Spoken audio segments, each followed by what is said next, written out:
Barangay Love Stories. Love Stories. Ikaw kapuso, naranasan mo na bang ma-reject ng taong iyong minahal? Dear Papa Dudut, isang mapagpalang araw sa iyo, Papa Dudut. Bago ko po simulan ang lahat ay gusto ko lamang i-explain sa listeners ng Barangay Love Stories ngayong tanghali na hindi lang po ako ang nagpadala ng sulat sa inyo, Papa Dudut, kundi 6 kaming magkakaibigan. Last month lang kasi ay nabuo ulit ang barkada namin after 5 years at napagkatuwaan naming isulat ang sari-sarili naming story para na rin alalahanin ang kaibigan naming namayapa na. Nakagawian na kasi naming makinig sa inyong programa noong magkakasama pa lamang kami. Kaya naging core memory na po kayo sa aming magbabarkada. Nag-decide kaming ipadala sa inyo ang kwento namin para naman maranasan din naming mag-share ng story sa inyo, Papa Dudut. Tawagin niyo na lamang po ako sa pangalang Jaira. 35 years old na po ako sa ngayon at isang housewife. Magsisimula po ang kwento ko 10 years ago at kung papaano nabuo ang barkada namin. 6 po kaming magkakaibigan. Una ko nakilala ang best friend kong si Phoebe, nakababata at classmate ko mula grade school hanggang college. Sa parehong school noong college naman namin naging kaibigan si Maya, na kalaunan ay naging roommate ni Phoebe. Napasok naman sa grupo sina Mark at Apollo noong nagsimula na ako magtrabaho sa opisina. Katrabaho ko po sila na ipinakilala ko kina Phoebe at Maya noong nag-celebrate ako ng 25th birthday ko. Huling nakasali sa barkadahan namin si Juno na aksidente lamang namin noong nakilala sa isang bar. Mag-isa lamang siya noon na nakitable sa amin dahil puno na noon ang bar na yon.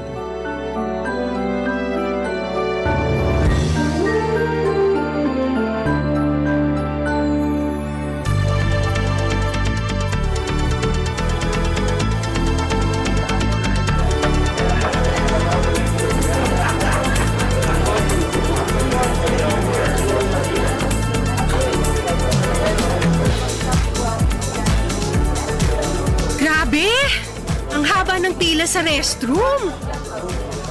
Oh, nasa na sina Phoebe at Maya? Hindi ko rin sila napansin eh. Nasa smoking area ako kanina. Si Apollo ang tanungin mo. Umuwi na sila. Si Phoebe sinundo ng boyfriend niya. Si Maya, luminja na naman tulad ng dati. Ang daya talaga ng mga babaeng yun. Iniwan ako. Di ka na nasanay laging sila ang unang umaalis sa inuman. Oo, kayong tatlo. Mabuti nga ngayon ikaw nakatagal ka. Hindi kaya tayo nahanap ng girlfriend mo ngayon? Nagpaalam naman ako.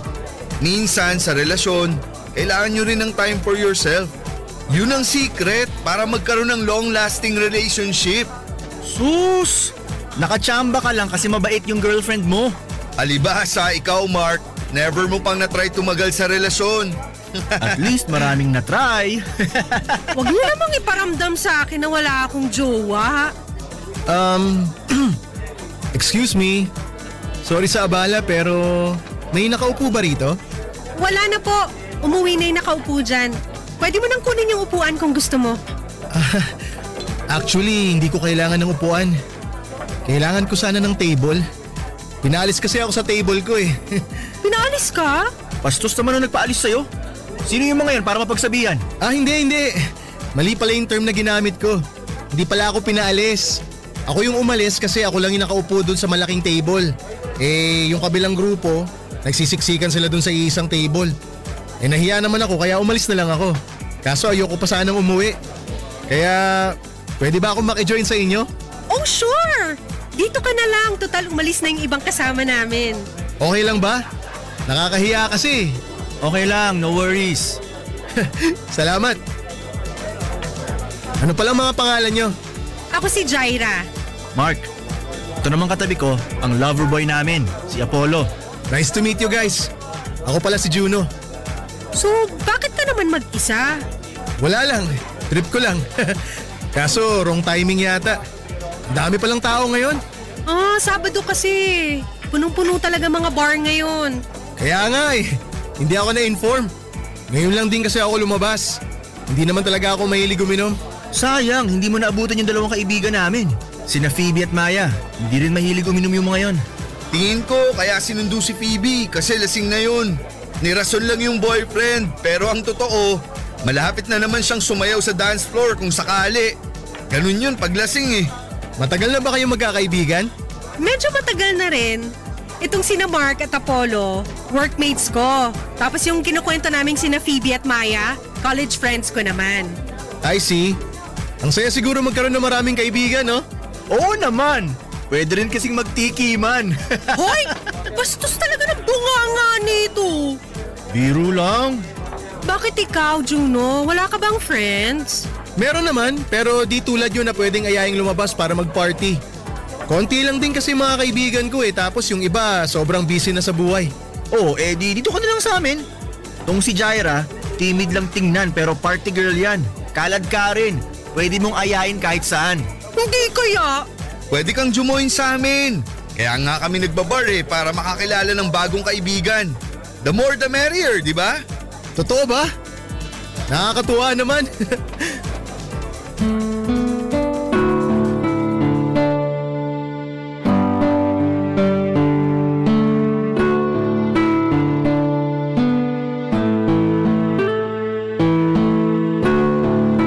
Since then ay naging close na namin si Juno, Papa Dudut.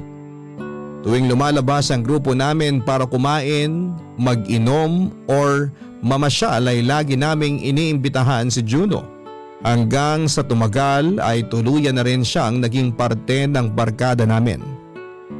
Papa Dudut, sa isang barkadahan minsan ay hindi maiiwasan na may mga taong nagkakainlaban. Ako na po ang best example noon dahil na-fall po ako sa isang kaibigan, si Mark. Pero ang feeling ko po na yon para sa kabarkada ko ay pilit ko pong itinago. Kilala kasi si Mark na babaero. Siya ang pinaka-playboy sa grupo. Hindi ko nga po alam kung may hinahabol ba siyang kota pagdating sa mga girlfriends dahil sobrang bilis niyang magpalit ng nobya. Marami siyang bad record pagdating sa pag-ibig dahil hindi siya marunong magseryoso sa relasyon. Isa pa po ay sobrang high maintenance ni Mark. Siya ang pinakamayaman sa aming lahat, siya ang taga-libre. Sasakyan niya ang laging gamit namin tuwing lumalabas. Sobrang taas ng social status niya, Papa Dudut. Maliban doon ay sobrang good looking din siya. Kaya hindi na rin nakapagtataka kung ang mga type ni Mark ay mga babaeng parang ilalaban sa Miss Universe. Ganon pa man, Papa Dudut, despite his playboy image, ay may good side din naman si Mark. At yun ang dahilan kung bakit sa hindi inaasahan na pagkakataon ay na-fall po ako sa kanya.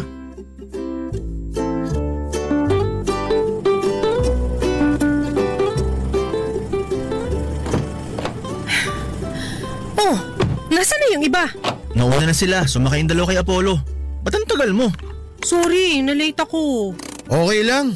30 minutes lang naman kami naghintay sa'yo. Sorry na, tinanghali kasi ako ng gising eh. Yan kasi. Hilig makipagpuyitan sa mga kachat. Wala akong kachat, no? Masama lang kasi pakiramdam ko. Oh, bakit? May sakit ka? May sinat. Naligo kasi ako agad kahapon kahit basa ako ng pawis. Kaya yun, nilagnat ako. Pero okay ka na? Medyo masakit katawan ko ngayon actually. Check mo dyan sa may glove compartment sa harapan mo. May pain reliever ako dyan. Ang gulo ng compartment mo, ha? Ano? May gamot ba? Eto, nakita ko na. Talagang may gamot ka rito. Parang Boy Scout, ha? Laging handa. Ako pa. Oh, eto tubig.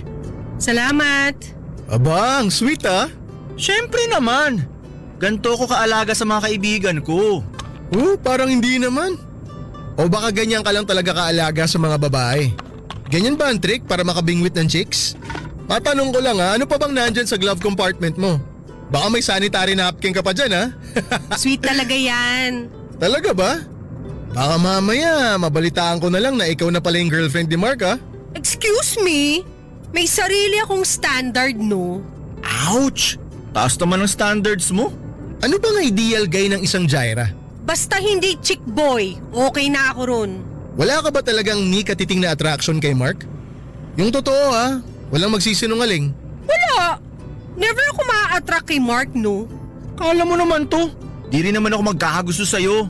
Good! At least nagkakaintindihan tayo. Sayang, bagay pa naman kayo. Naku, tigilan mo ako dyan, Juno. Huwag mo akong itulad sa mga babae ni Mark na madaling mabola. Tumigil na nga kayong dalawa. Basta ako, may love life. May love life nga, temporary lang naman. At least meron. Turuan mo naman si Jaira kung paano magka-love life. Baka sakali magkaroon na rin siya ng boyfriend sa wakas. Di ko kailangan ng boyfriend. Masaya na ako sa buhay ko. Kaya kong alagaan ang sarili ko. Woo! Di na yan magkaka-love life. Tatandang dalaga na yan. Bakit niyo ba ako pinagtitripan? Kasi nga, late ka. Pinaghintay mo kami ng 30 minutes, kaya ito napala mo. Grabe kayo sa akin. Maawa naman kayo. May sakit nga yung tao, di ba? Sabihan mo na yung iba na mag-order na sila para sa atin. Para kain na agad tayo pagdating. Sige, ako na. Tatawagan ko si na Phoebe.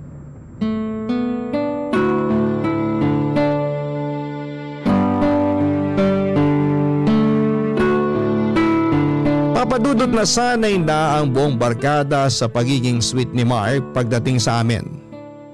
Pero iba kasi ang naging dating nito sa akin. Sigurado ako na karamihan sa mga kababaihan ay agree sa akin kapag sinabi kong nakaka-inlove talaga ang mga lalaking maalaga. Ang pagiging caring ng isang lalaki ang isa sa mga katangian na gusto kong meron ang magiging future boyfriend ko. At ugaling yon ay na kay Mark. Yun nga lang po hanggang pangarap na lang siguro ang wish ko magkaroon din ng pagtingin sa akin si Mark. Mas may chance pa yata na manalo ako sa loto kesa magkagusto siya sa akin. Malayo ang itsura ko sa mga tipo niyang babae at isa pa'y paulit-ulit niyang ipinamumuka sa akin na never siyang maa-attract sa akin.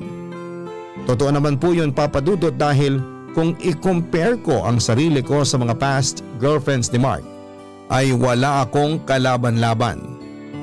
Para akong kinakalawang na bakal kumpara sa mga naging girlfriend niyang gold at diamante. Aminado ako na no boyfriend since birth po ako, Papadudot. Hindi kasi ako yung tipo ng babae na mahilig sumunod sa mga fashion trends.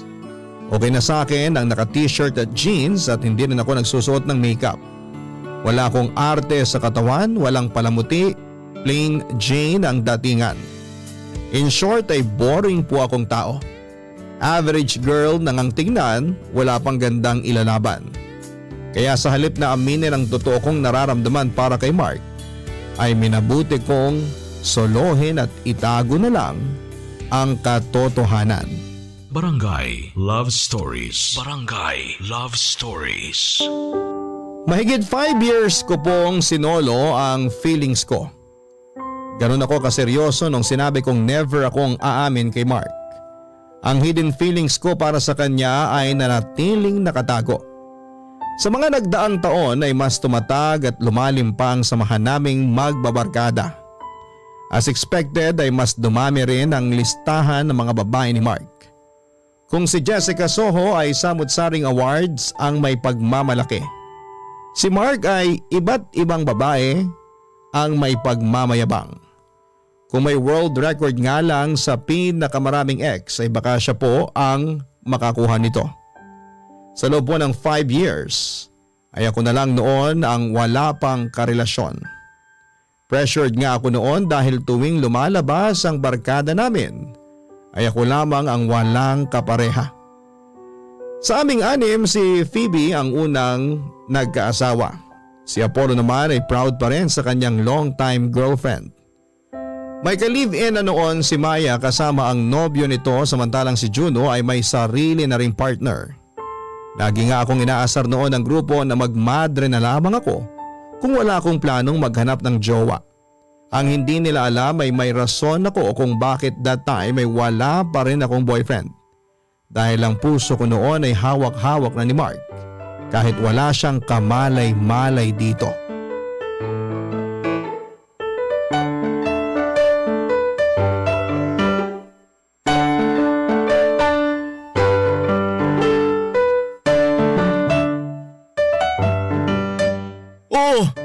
Ayan na yung madre.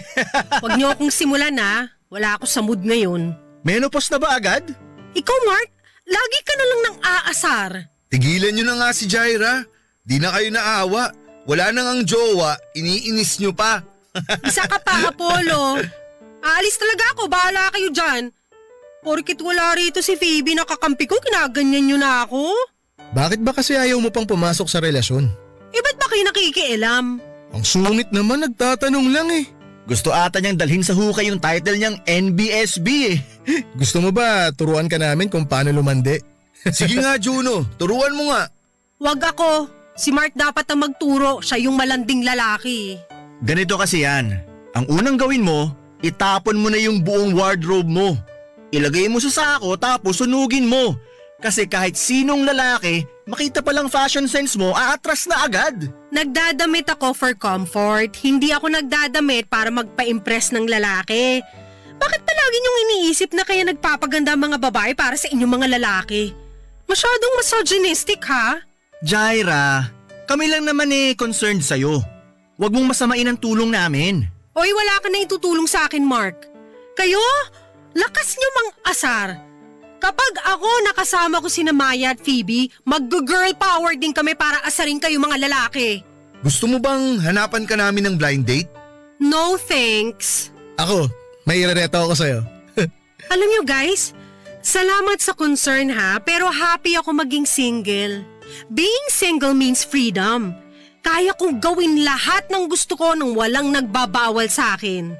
Pero seryoso nga, wala ka bang ni isang tao na natitipuan sa buong buhay mo? Meron! Si Alden Richards! May Alden Richards na tayo ah. Andyan si Marco. Lalayo ka pa ba? Di ba nga? Change topic na nga. Bakit ba ako naka-hot seat ngayon? Last question. Kung liligawan ka ba ni Mark, sasagutin mo siya? Hindi! Hoy, hindi rin naman kita liligawan. Lakas maka-romcom ng dating yung dalawa. Nangangamoy enemies to lovers. Hindi ko siya liligawan kasi nahanap ko na yung the one for me. Pang ilang beses mo nang sinabi yan. Para ka nang sirang plaka dyan. Ano pa bang definition mo ng the one? The one! Yung the one na gusto mong makasama habang buhay. The one na gusto mong pakasalan. The one na gusto mong maging nanay ng mga anak mo. Mukhang finally magsiseryoso na ang pinaka-playboy na lalaki sa balat ng lupa. Totoo na ba talaga yan? Totoo na to. Si Megan na talaga. Megan pa ang pangalan niya? So kailan mo siya ipapakilala sa amin? Malapit na. Huwag kayong mag-alala. Sana nga siya talaga. Parang may nasasaktan na. Ikaw, Juno ha? Tigilan mo nga ako.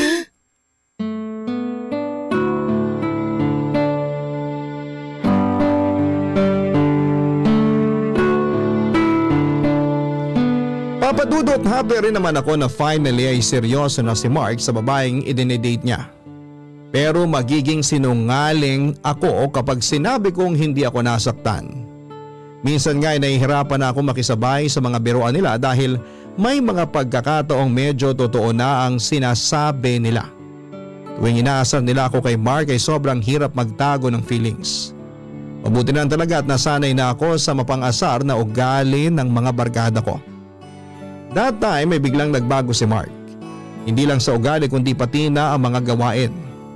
Mula sa pagiging makulit na playboy ay para siyang naging maamong tupa.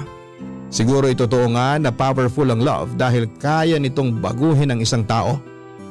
Papadudot nung ipakilala po sa amin ni Mark ang kanyang girlfriend na si Megan ay nakaramdam ako ng kaunting insecurity. Maganda po si Megan at agad siyang nagustuhan ng buong barkada. Naging maganda naman ang takbo ng relasyon nilang dalawa hanggang sa isang araw ay bigla na lang iniwan ni Megan si Mark. First time ko pong nakita si Mark na sobrang broken. First time lang niyang umiyak dahil sa babae at bago ito para sa amin. Bilang ako po ang parang pinakatakbuhan ng barkada tuwing problema, ay ako po ang nilapitan ni Mark for comfort.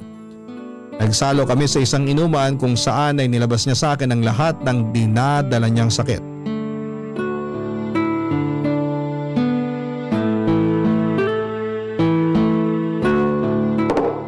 Ayan, mag-inuman tayo. Natira yan nung nag-party tayo last time dito sa apartment. Talagang ready ka. Kung usapang broken, kailangan talaga may alak para iyak kung iyak. Hindi naman ako iiyak. Nasasaktan lang talaga ako ngayon. Hindi ko talaga inaasahan na sa ganito lang matatapos yung relasyon namin. Ano ba kasing nangyari sa inyong dalawa? Bakit kanya biglang iniwan? May third party bang involved? Wala namang. Wala siyang iba. Wala din akong iba. Basta isang araw na-realize daw niya na di na raw nag-work yung relasyon namin. Nawalan na lang daw siya ng gana. Tapos break na? Ganun lang? Oo. Yun lang ang rason tapos tinapos na niya lahat. Hindi mo ba ipinaglaban? Sinusubukan ko siyang kausapin. Hanggang ngayon mini-message ko siya. Tinatawagan ko siya para sana ayusin namin kung ano man ang problema. Kaso hindi niya ako pinapansin eh. Sinubukan mo bang puntahan siya sa trabaho? Sa bahay nila? Ayaw niya makipagkita sa akin. Wala rin daw siya sa trabaho nila. Baka naman may nagawa ka na ikinagalit niya. Hindi kaya? Hindi ko alam. Kung meron man, wala siyang sinabi sa akin. Baka naman may personal problem. Pero bakit kailangan niya akong iwan? Bakit hindi niya explain ng maayos? Or totoo nga siguro na hindi ka na niya mahal kaya ganun. Sakit naman nun. Siya na eh. Alam mo yun? Corny pakinggan pero siya na talaga yung babae na gusto ko eh. Yung true love ko. Ang hirap pala ng ganito no? Yung ikaw ang iniiwan. Siya rin ata yung pinakamatagal mong girlfriend, di ba? Siya nga. Kasi si Megan na talaga ang gusto ko makasama hanggang sa pagtanda ko. Sagutin mo nga ako ng totoo. Mahirap pa akong mahalin? Hindi. Kung alam mo lang, marami ang nagmamahal sa'yo. Parang wala naman. Akala mo lang wala kasi nasa ibang tao yung puso mo. Pero kung bubuksan mo lang ang mga mata mo, makikita mo kung sino ang mga taong nagmamahal sa'yo. Ikaw ba? Ha? Ano ako? Kung mahal kita? Hindi. Ang ibig kong sabihin, kaya ba ayaw mo magka-boyfriend dahil takot kang masaktan? Ayoko magka-boyfriend, hindi dahil takot ako masaktan. May minamahal na akong tao. Kaso nga lang, yung tao na yon, may minamahal ng iba. Yun ang rason kung bakit ayoko pang pumasok sa relasyon. Kung hindi ka niya mahal, bakit sarili mo pinaparusahan mo? Alam mo naman na palang may iba na siyang gusto. Wala eh. Mahal ko pa rin siya eh. Siguro, hihintayin ko na lang yung araw na mapagod na lang ako. Yung araw kung kailan yung puso ko na mismo ang mag-give up. Akala ko ako lang yung broken. Ikaw din pala. Teka, bakit sa akin na napunta yung topic? Di ba dapat problema nyo ni Megan ang pinag-uusapan natin? Ano pa bang pwedeng gawin sa problema ko? Ayaw na nung tao sa akin eh. Ilalaban ko pa ba? Kahit alam ko nang wala na talagang pag-asa? Hindi ka pa naman sure eh kung wala na talagang pag-asa. Bigyan mo muna siya siguro ng space. Tapos sumubok ka ulit. Kung mahal mo, hindi mo siya bibitawan basta-basta. Siya ang gusto mo, di ba? Kung ganon, ipaglaban mo siya. Galing mo naman pala mag-advise. Kung ganyan naman pala, sana mabigyan mo rin ng maayos na advice ang sarili mo. Huwag kang mag-alala. Kaya ko ng sarili ko.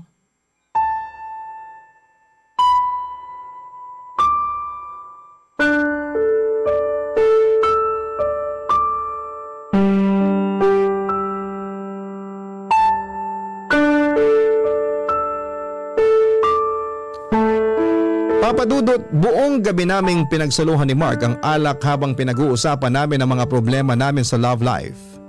Binigyan niya ako ng mga advice habang wala siyang kamalay-malay na siya na pala ang tinutukoy kong lalaki na matagal ko nang minamahal. Nagkaroon kami ng deep talks at doon ko lang na-realize na marami din palang tinatagong personal issues si Mark, lalo na sa kanyang pamilya.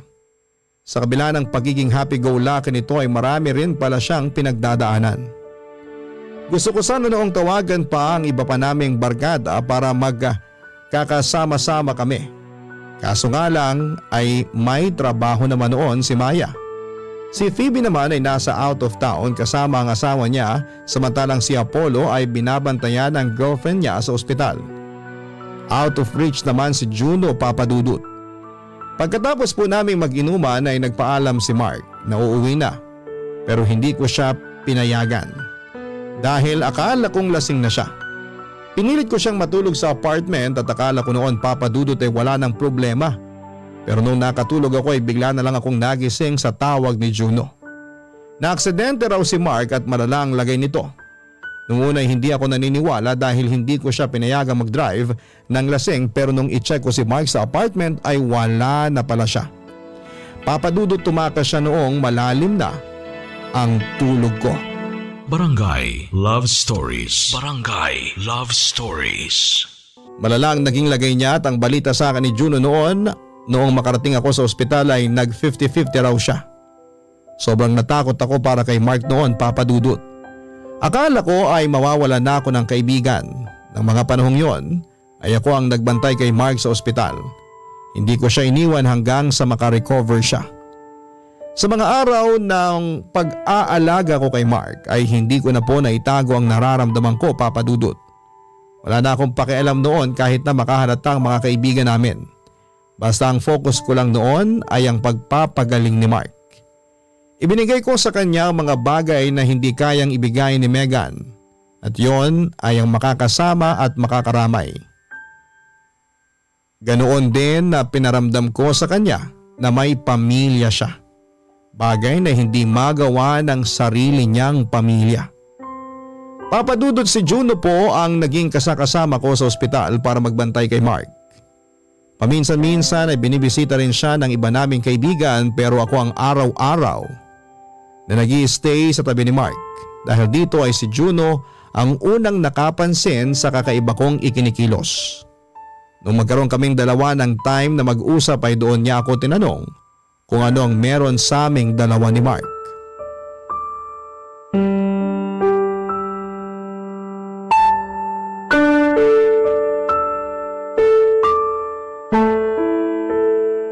Kumusta na yung inaalagaan mo? Ayun, nagpapahinga na. Ikaw, di ka ba magpapahinga? May trabaho ka pa bukas, di ba? Uuwi na rin ako mamaya. Ikaw, hindi ka ba uuwi? Pauwi na ako. Pero bago ako umalis, may gusto lang muna sana akong tanungin sa'yo. Ano yun? May something ba sa inyo ni Mark? Sa amin? Wala! Bakit mo naman nasabi yan? Actually, matagal ko nang napapansin yan. Hindi lang ako nagsasalita pero napapansin ko na talaga na iba ka pagdating kay Mark. Paano iba? Kailangan ko pa ba talagang i-explain? Feeling ko alam mo naman yung tinutukoy ko eh. Siya ba yung lalaking sinasabi mo na nagmamay-ari ng puso mo? Huwag kang mag-alala. Hindi ako magkukwento sa mga kaibigan natin. Siya nga. Si Mark yung tinutukoy kong mahal ko. Alam ba niya? Hindi. Bakit hindi mo sabihin sa kanya ang totoo? Bakit pa? Lagi naman niyang pinapamukha sa akin na hindi niya ako gusto eh. Gagawin ko lang tanga ang sarili ko kapag umamin ako sa kanya. Ganun ka rin naman, di ba? Todo deny ka sa feelings mo sa kanya. So paano ka nakakasiguro na hindi ka niya gusto? Naku Juno, tignan mo nga ako. Never ako magugustuhan ni Mark. Sinasabi mo lang yan kasi natatakot ka. Hindi ka kasi marunong mag-risk eh. Lagi kang playing safe. Ayaw mo mag-try. Para saan? Para masira ang friendship namin? Para sa puso mo. Para sa peace of mind mo. Para sa sarili mo. Okay na ako sa ganitong setup namin. Okay ka nang umaasa? Nagmamahal ka ng mag-isa? Nasasaktan ka ng walang nakakaalam? Kesa naman masaktan ako ng harap-harapan. Naku Jaira, hindi yan maganda. Subukan mo lang sabihin, malay mo maging worth it naman yung pag-amin mo. Hindi ko alam. Natatakot ako eh. Alam kong natatakot ka. Pero mas natakot ka nung naaksidente siya, di ba? Nung akala mong hindi na siya makakasurvive. Mas nakakatakot yun, Jaira. Yung mawalan ka ng chance na sabihin ang totoo sa taong minamahal mo. Araw-araw ka magkakaroon ng what if. Isang tanong na hindi masasagot kapag hindi ka nag-risk. Sa tingin mo, mag-iiba ba siya sa akin kapag nalaman niya ang totoo? Mag-iiba siya, oo. Expected na yun kasi may malalaman siyang totoo mula sa'yo. Either tanggapin niya o hindi. Pero ano man ang maging outcome, asahan mo na may magbabago. Pero alam ko naman na hindi basta-basta itatapon ni Mark yung pinagsamahan niyo. In case lang na hindi maging maganda ang ending if ever magtapat ka man sa kanya. Bakit ba kasi sa lahat ng tao, sa kanya pa nahulog ang loob ko? Love is a mystery kasi. Kaya nga siya masaya eh. Sige, magko-confess ako sa kanya kapag nakalabas na siya ng ospital para matapos na to. Good luck. Nandito naman ako kapag nangailangan ka na makakausap. Salamat. Pero favor naman, Juno, wag na lang natin tong sabihin sa iba. Ha? Sure. Makakaasa ka. Tikom ang bibig ko sa sikreto nating dalawa.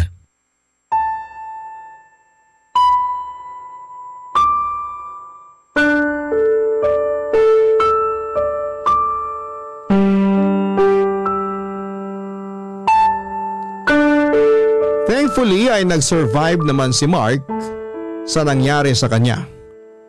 Although kinailangan pa niyang magpagaling sa ospital ng ilang weeks noon para tuluyang mag-heal ang mga sugat niya. After ng pag-uusap namin ni Juno ay nagpa siya akong sabihin na ang katotohanan kay Mark. Ilang araw ko ring binuo ang tapang sa dibdib ko noon bago ako nag-decide na kausapin ang masinsinan si Mark. Pero sa araw kung kailan naaminin ko dapat sa kanya ay bigla namang nagparamdam ang ex-girlfriend nitong si Megan. Sa biglang pagpapakita ni Megan Papadudot ay biglang nawala sa katawan ko ang courage para umamin. Biglang umurong ang lakas ko kaya sa huli ay muli akong nagtago. Katulad ng dati ay muli kong sinarile ang nararamdaman ko. Mas mabuti na yon lalo na at noong mga panahong yon ay parang gusto na ulit makipagbalikan ni Megan kay Mark pagkatapos nitong maaksidente. Hanggang sa dumating ang araw ng Valentine's noong 2018. Bigla po nagaya si Juno na magkikita ang buong barkada sa isang bakanting lote malapit sa kanila. Inutusan niya ang lahat na magdala ng isang bagay na nagre-represent sa current status namin noong araw na yon dahil gagawa raw kami ng time capsule na sabay-sabay naming bubuksan after 10 years.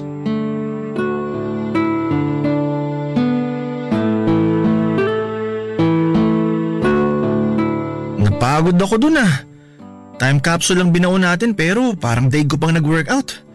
Oh, ano nang gagawin natin ngayon? Maghihintay tayo ng 10 years tapos huhukayin natin ulit to. Ang dami mo talagang alam, Juno. Para sa atin din to. Sure ako matutuwa tayo kapag binalikan natin to after 10 years. O siya, kung wala na tayong gagawin, pwede bang mauna na ako sa inyo? Nag-aaya pa si Phoebe kakain daw tayo ng dinner. Kayo na lang muna siguro. Gusto ko na munang mapag-isa ngayon. Sorry, baka ako rin di na makasama sa inyo. May pupuntahan din ako eh. Ano ba yan? Broken na nga tayong lahat ngayong Valentine's Day, hindi pa tayo magkakasama-sama. So kami na lang mga girls ang lalabas. Ikaw Mark, sasama ka ba? May lakad din ako eh. Next time na lang siguro. O sige, tara na. Kanya-kanya na muna tayo. Wait lang, mauna na kayo. May sasabihin lang ako kay Mark. O sige, mauna na kami. Bye guys. Ingat kayo pa uwi. Jaira, good luck ha. Salamat. Mag-ingat kayo pa uwi. Ano yung sasabihin mo? Ganito kasi yun. May gusto akong aminin sa'yo. Ano yun? Matagal kong pinag-isipan to. At ngayon lang ako nakapag-decide na sabihin to sa'yo dahil dyan sa time capsule na naisip ni Juno. Okay. Ano nga yun? I like you, Mark. Matagal na ako may gusto sa'yo. Sa akin? May gusto ka sa akin? Oo, pero alam ko naman na wala akong chance sa'yo. Sinasabi ko lang to para wala na akong tinatagong sikreto. Sorry pero kaibigan lang talagang tingin ko sa'yo ngayon, Jaira. Alam ko naman. Expected ko na rin na yan ang magiging sagot mo. Jaira, sorry ah. Hindi mo kailangang humingi ng tawad. Hindi mo naman kasalanan na wala kang gusto sa akin eh. Kahit na. Sorry pa rin dahil hindi ko kayang ibigay yung inaasahan mo sa akin. No worry, sino ba naman ako, di ba? At least confirmed, alam ko na yung sagot. Hindi ko na kailangang umasa pa. You deserve better, Jaira. Deserve mo ng lalaki magmamahal sa'yo ng totoo. Hindi man ako yun pero I pray na one day sa tamang lalaki na mapunta ang puso mo. Thank you. Ikaw din. Sana maging masaya ka na sa love life mo. So ito pala yung rason bakit may pa-time capsule pa si Juno. Broken daw kasi tayo kaya gusto niyang ayusin ang mga problema natin sa araw mismo ng Valentine's Day. Sa totoo lang, yan din ang gagawin ko kaya hindi ako makakasama sa inyo. Pupuntahan ko si Megan. Talaga? Oo, magsisimula kami ulit. Congrats kung ganun. O sige, umalis na tayo. Baka hinihintay na ako nila Phoebe at Maya. Sige, mag-ingat kayo. Nga pala, pwedeng sa atin na lang dalawa tong nangyari? Wag na sana nating i-share to sa barkada? Sure, huwag ka mag-alala.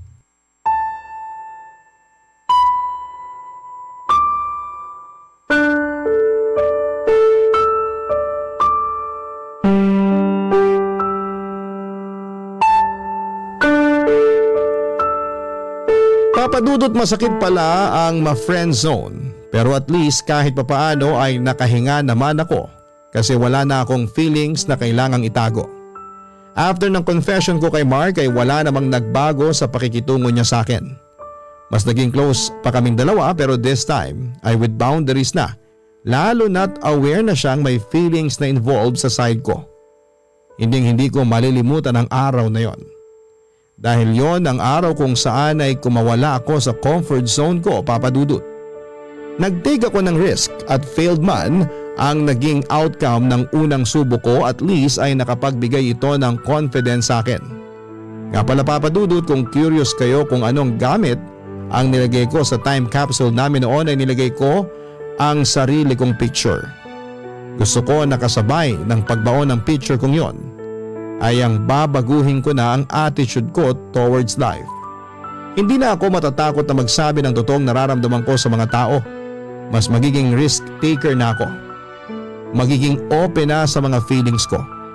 Yun po ang ginawa ko the following years, at eto ang dahilan kung bakit ko nahanap ang true love ko. Sa ngayon ay isa na po akong housewife kasama ang asawa kong si James at dalawa naming anak. Simula nung nagkaroon kami ng sari-sariling pamilya ay hindi na po nabuo ang barkadahan namin until last month nung nagkaroon kami ng reunion. Isa sa kanila ang nag-migrate na sa ibang bansa, ang isa naman ay hinahanap pa ang kanyang sarili at nasa kalagitnaan ng pagse-self-love. Isa naman ay nagtatrabaho abroad at ang isa ay payapa na ang buhay sa probinsya. Pero kahit na ganon, papadudod, ay forever kong i-cherish ang moments namin hanggang sa ako'y mamatay. Hanggang dito na lamang ang aking kwento. Maraming salamat po sa inyo at mabuhay kayo, and God bless. Ang inyong forever kapuso at kabarangay, Jaira. Barangay Love Stories.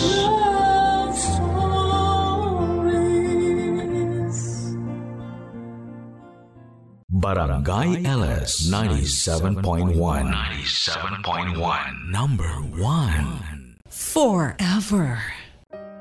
Kabarangay, i-share mo ang iyong barangay love stories. Sabay-sabay nating pakinggan ang iyong kwento ng pag-ibig, buhay at pag-asa. Ipadala lang sa barangaylovestories@yahoo.com.